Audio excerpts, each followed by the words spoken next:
So if you lose 30%, you need a 43% return just to break even if you don't touch the account. Yeah, just to get back to where you were prior to the And if you're in down. 20s and 30s or 40s, you can just No let problem. it sit there and recover. But in retirement, let's say you need to take 4% out to pay your bills.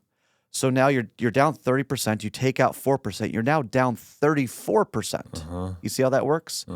Now you need a 50% return to break even.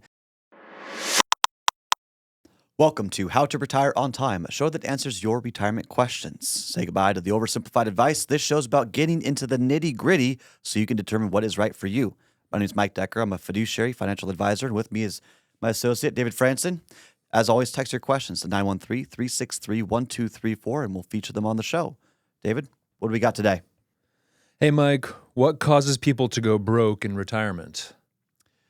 Yeah, there's several layers to this, okay? Because what people want me to say and probably are baiting me to say is, oh, it's bad investment management, or, oh, they didn't buy an annuity and they didn't turn on guaranteed income for life. Look, like those are the cliche answers that I'm getting baited to say. Okay, yeah. It's not that simple, okay? So let's take it from kind of two different perspectives. First off, investments, and then David, hold me accountable on the cash flow side of it, because Okay. they both play a huge factor into it. So from a kind of macro scale, large scale, reasons why people go broke in retirement is mismanagement of their investments. And here's what I mean. In my opinion, oversimplified portfolios where you're just in a bunch of stocks because you've heard, well, the S&P beats out financial advisors on growth, so why not just do that? And there's people walking around the woods of Vermont, having millions of views touting out this advice. Just buy the S&P, that's good enough.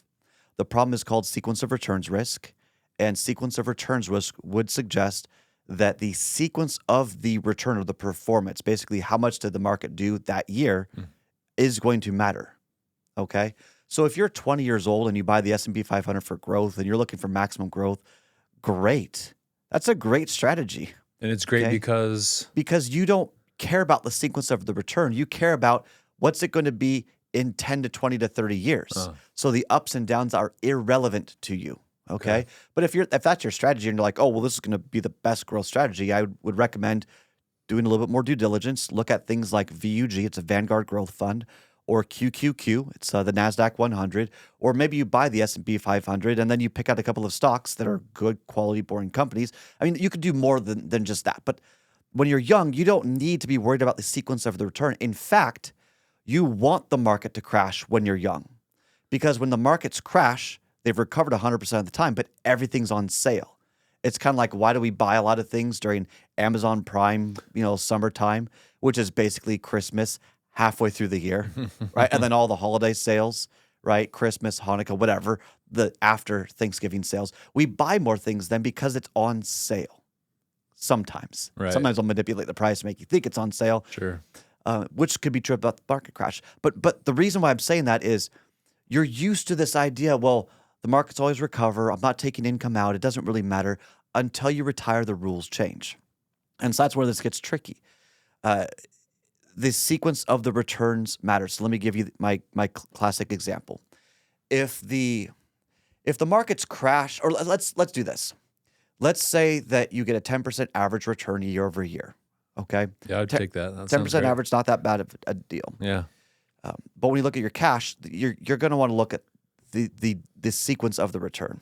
Okay. So let's say the first year you get a 50% return. Okay. You're doing really, really well. Mm-hmm. The second year you get a 30% hit. Okay. 30% crash. Not the end of the world, right? Look at 2022, 30% crash, whatever. What's your average return? It's not that. From a percentage standpoint, it's 10% each year. But when you look at the reality, it's like 2.5%. And for all those listed, let me just do the math real quick, because I recognize I'm probably getting a little bit into the weeds here. But you got, $100,000 in the market. You assume a 10% average. So 100,000, 10% growth, 110,000. Are you with me? Yep. Okay. So after then the next year, 10% growth, 10% increase of 110,000, you're at 121,000 of cash growth, right? Okay. Okay. So now let's assume you have that first year of a 50% growth. It's just gangbusters, great. So your 100,000 grows by 50%, you're at 150,000. You did really, really well. Great job. Yeah. Okay, $150,000. Then the next year the markets crash. You lose 30% of that 150,000. You're at 105,000. Right. Cash value. So taking kind of the sequence of the return, that's going to distort what you need in retirement because the cash value may not advance as you would expect. And then you can look at the inverse of it. Well, hey, what if the markets crash? $100,000, 30% crash. Let's invert it real quick. 100,000, 30% crash. You're down now at 70,000. Right.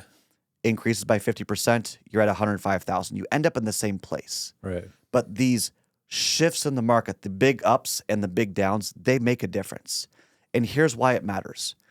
If you take income out of an account that has lost money, you accentuate those losses. So let's say you have the 30% crash in the market, okay? Yep. You would need a 43% return to break even. So you're down. You now need to overcompensate that growth. So 30% down, 30% up, it's not even. You have to grow more than you lost to make it back. Are you with me so far? Mm-hmm. I mean, I know we're getting a little technical here. Sure. For all the listeners, whether it's YouTube or a podcast or on the radio, like hopefully you're following me here. So if you lose 30%, you need a 43% return just to break even if you don't touch the account. Yeah, just to get back to where you were prior to the Yeah. And if you're in down. 20s and 30s or 40s, you can just No let problem. it sit there and recover. But in retirement, let's say you need to take 4% out to pay your bills. So now you're down 30%, you take out 4%, you're now down 34%. Uh-huh. You see how that works? Uh-huh. Now you need a 50% return to break even. That might take a couple of years. It might be a quick recovery. And one of the big problems I've seen is a lot of people have become accustomed to these quick recoveries. The Corona crash. We just printed a bunch of money and it recovered. And then all the wealthy were fine because inflation actually helps the wealthy. It hurts the not so wealthy. Because when you inflate things, the market inflates with inflation. Uh-huh. And So- if you have a lot of money in the market, then Yeah, but if you're stuck on Social Security or you did buy an annuity and turned on lifetime income streams, you're stuck with that. So there's a lot of nuance in, again, why people go broke. This specific point I'm talking about is sequence of return, that the sequence of the return will matter. Here's how you solve it. Okay, yeah, okay. Want to know the secret? The Yes. quote-unquote secret? Sure, let's do it. So don't put all of your assets, maybe, in stocks, thinking you can outgrow your problems. What if you put a portion of your assets into, here's a couple of examples, CDs, treasuries, or fixed annuities. They all grow at a fixed rate. And if you ladder out the liquidity, you can tap into it. So when the markets go down, you don't accentuate those losses. You're just taking income from a principal protected source. A source that can't lose money. Yeah. Yeah. It can't go backwards. Can a CD go backwards? No, it's growing at a fixed rate. As long as the institution or the bank or the insurance company that backs it doesn't go under, you're good. Right. Okay? That's an example. Or you could use buffered ETFs or fixed indexed annuities as a cash growth vehicle that can't go backwards. Again, you have this, what we call like a reservoir. So it's just there when you need it. Think of like Joseph in Egypt, the 7 years of famine, 7 years of plenty. In the plentiful years, they stored 7 years in for when that happens. Why in the world are people not putting some of their retirement assets, knowing that the markets are overvalued, that we're at all-time highs, just locking in some of those gains and putting it into a protected vehicle to help them get through a couple of years so when the markets crash, they can take income from a protected source while they allow their other accounts to recover. Makes sense. Okay. So that's one of the reasons why I think people can go broke. And through my experience is that when the markets crash, they accentuate losses because they went all in on maximum growth potential without understanding that maybe you should have something protected so that when things happen, when the markets go down, you have this source to help you get through those difficult times. Yes. One example. Yes. Another example that where people go broke is inflation. Okay. People think, oh, well, inflation's been solved and it's inflation can't be controlled. The Fed is there to help control inflation, but it can't control inflation. It's not in some back room saying, haha, let's jack up inflation today because we want to screw over the American people. That's not at all what's going on. I feel I feel for the troubles that Powell is going through. Jerome Powell, the Fed Jerome chief, Powell, right? the Fed chairman, he is a political target, whether you agree with Trump's position or not, and there's an argument for it, and there's an argument against it, and I can see both sides to it. I'm not doing that as a cop-out. Like, this is economic theory, okay? So he's in a tight spot. I personally don't believe he's doing anything for political reasons. I think he is being cautious, and I think if you want to do your homework, ask ChatGPT about this or whatever your favorite AI is, and have it educate you about the issues in the 1960s and the 1970s with hyperinflation, how it came roaring back several times. I believe, though I have never met Powell, I don't know him, but I believe he's trying to prevent that from happening again. He doesn't want history to repeat. And so maybe he is being slow, but there's a reason for it. Yeah, he doesn't have to worry about sort of getting reelected, so he can just do his job, right? I don't think he wants to get reelected. I think he's like, let me just finish this out and I'm done. But who knows? Sure. Poor Powell. Yeah. And these are thankless jobs. I mean, gosh, Right. what a rough. I mean, the Fed chair, it's a thankless job. Yeah. You can't do right. Right. And hindsight's 20/20, and that's all you're judged by. But and I'm not an apologist for Powell. I can argue for and against him. Sure. But the point being is, in retirement, many people gravitate towards the oversimplified strategy, which isn't wrong. You just need to be aware of how it can cause you not necessarily to go broke, but to feel very, very poor. If inflation gets out of control, inflation may increase with the CPI, but it's the CPIW, not the CPI. CPIW is based on workers' compensation, which has lagged inflation over the years. So if your retirement's based on inflation, that could be a very painful situation that could cause you to feel broke because your increases may not actually keep up with inflation. Right. Everything you need to buy costs more, but your income hasn't risen with it. Yeah. Those costs. Now, what about cash flow? We're going to We'll get there, but Okay. I want to touch on buying an annuity, turning on flat income stream. Okay, yeah. If inflation gets out of control, it can also cause it could cause you to feel poor. Okay. And then other things to understand too is long-term care insurance isn't guaranteed to prevent you from getting broke. Its purpose really is to help cover costs if you were to need long-term care earlier on than expected in retirement.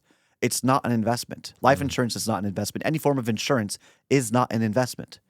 And so you need to understand that medical costs could still bankrupt you. And having a portion of your assets in growth vehicles to try and just grow the amount of dollars so that you can pay for the benefits so that medical costs don't bankrupt you or your surviving spouse, so they don't end up in those difficult situations where you're saying, oh, do I need to divorce my spouse just to preserve my ability to stay retired and send them to Medicaid? I mean, these are very difficult. So it's not just income. It's understanding the variations of how the economics and the financial environments can evolve over time and how you're going to take income in retirement. The biggest lie that I think is perpetuated is the suggested idea that you could have a riskless retirement. You can't. No one can have a riskless retirement. The goal is to understand the risks that you're taking and to make mindful steps through diversified strategies, not just buying a bunch of whatever. Yeah. I honestly don't believe anyone needs to have what we would call a cliche diversified portfolio: large cap, mid cap, small cap, international, emerging markets, all high yield bonds, corporate. They say all these things. Oh, you got the real estate sector over here, you got all these things, and yeah, there's a lot of literature saying like you need all this, but how does it help you in your retirement? How do you implement it through their various market cycles, through their independent risks? Is it really helping you? Warren Buffett's famous of saying you just need a couple of stocks to get you rich. I would echo that and say, and you just need a couple of stocks, maybe an index to get you rich or to go through retirement. You don't need to overcomplicate this, and maybe have some assets in protected accounts. So when the markets go down, you can help sail through those situations and allow those other accounts to recover. It doesn't need to be this complicated. You don't need to be scared to death to retire, but let's not take the alleged easy way out. It's not as easy as you may think, and there's just different risks. And that's been the biggest awakening moment that I have had in over the decade I've been doing this, is how people focus on one risk. Usually it's market risk, and they want to get out of market risk, and they don't care about all of the other risks that they're inheriting. So let's talk about cash flow risk. Okay, yeah. Cash flow risk is the other one. People don't like the word budget. Oh, yeah. People don't want to be on their allowance, and I get that. Yeah, it sounds boring. It sounds restrictive. Like, Yeah, ugh. but here's the reality. If you've saved more, you've got more flexibility. If you've saved less, you're going to be on a budget. It depends on how much income you have, and are you maximizing the withdrawal rate of your portfolio, or I've got clients that only need $3,000 or $4,000 a month, and they've got multiple millions. So they have a lot of flexibility, but there is going to be a balance between how much you have saved, how much income do you need to live your desired life, and is there lifestyle creep? Lifestyle creep is a very real thing in retirement. You think you know how you want to retire, and then you get there, and oftentimes it'll be either, I don't need to spend this much money, and it goes back, and you're now more focused on legacy. Or it's, oh, I want to do this, I want to do this, I want to do this, and you start doing all of these other things. And then that becomes a problem. Like, what are some examples? Like, oh, I need a newer car, or I need these other subscriptions, or we need to travel more. Is that Usually what I see is the two most common things that I see, I'm not saying this is for everyone, is bleeding hearts, okay? wanting to help the kids get ahead in life. Oh, Which, for everyone listening right now, look, there is a healthy way to help your kids get set up for success. yeah. And then there is an enabling bit that actually hurts them. Yeah, Okay. I didn't see that coming. Yeah. Yeah, you can actually stunt your kids' development by helping them in a way that avoids life teaching them very difficult lessons. You want your kids to experience pain. You want your kids and grandkids to have uncomfortable times. Yeah, that might seem like an oxymoron, right? Like, oh, I don't want them to experience pain, but there's such a thing as like sort of good, healthy pain. Yeah. Pain that propels them forward. Yeah, there's a great book, Coddling of the American Mind. Read it. Okay. If you're trying to retire and your kid's still at home, find a therapist or a coach to broach that subject. It's not good for either of you. That assumes that the child is of healthy body and mind. There are situations to where you might want to have the child at home. Drug and abuse, if they're in rehab or things like that. You've got also, if there's clinical anxiety and depression, there may be a reason to have them at home. But there's a very difficult line here of clinical anxiety and depression, or they just never learned to cope. And I think we kind of distract or don't, we make this a gray area when professionals can help with these situations. There is, well, I need to help my son or daughter get into a house. You don't need to. You may want to. Right. How does that affect your situation, and can you afford that or not? All right. So bleeding heart is a very real problem that many people have had. You want your kids to struggle, at least for a little bit, because if they struggle, there's a high chance that they will develop a healthier relationship with money because they'll understand it and they'll value it more. And if they value it more, then they're more likely to make healthy financial decisions later on in life and be set up for the rest of their life. But if you're taking care of their basic needs while they're buying, they're going out to nice steakhouses and living these lavish trips, and you're helping them pay, like that doesn't make any sense. Yet it happens all the time. Wow. And then so lifestyle creep, and then also you've got bleeding heart risk is a very real risk.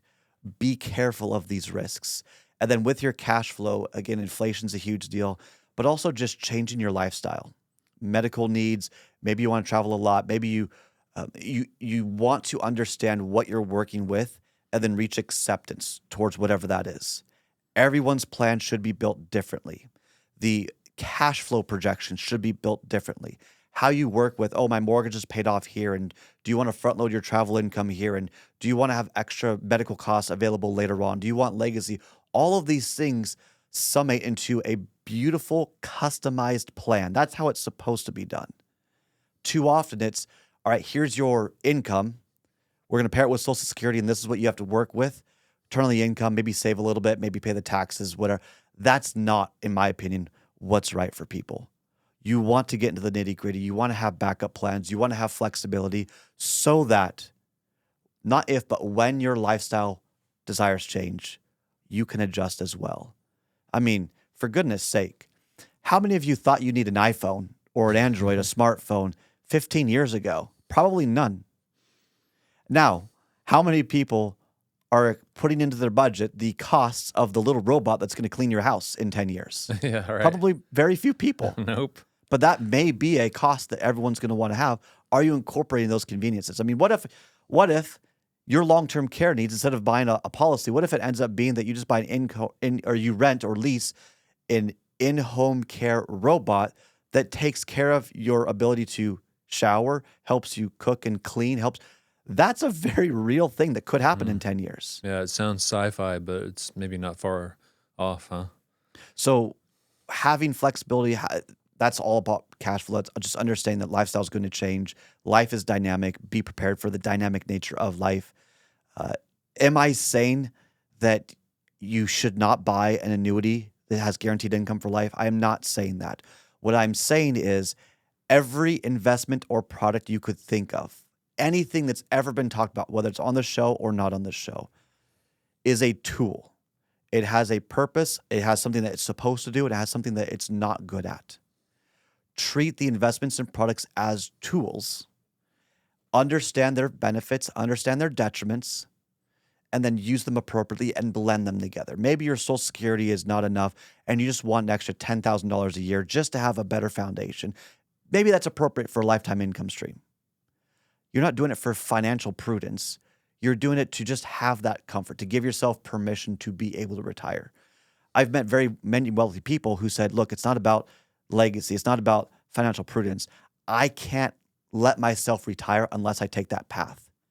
And I'm openly saying, is it in their financial best interest? Probably not. But it helps them live within their emotional and economic limits. And that means a lot more, I think, to people than just, oh, well, this is what the math says. We're humans, we're emotional, and that's a beautiful thing. But we want to plan around that. So just be cautious about cookie cutter situations. Be cautious about the different ways that you can go broke. Market volatility, flat market cycles, which we really didn't talk about a lot today. Cash flow problems, healthcare problems. There's so many ways that you could go broke, but proper planning helps prepare you to know what to do in those situations so that the odds are in your favor. So you're being proactive instead of reactive. Be proactive. Know what you're going to do before it happens. That's why whenever we do an analysis for someone, the first visit isn't about the solutions. It's about going through the risks that they may or may not know exist so we can proactively decide what's the right way for them to approach that risk. That's how it should be done.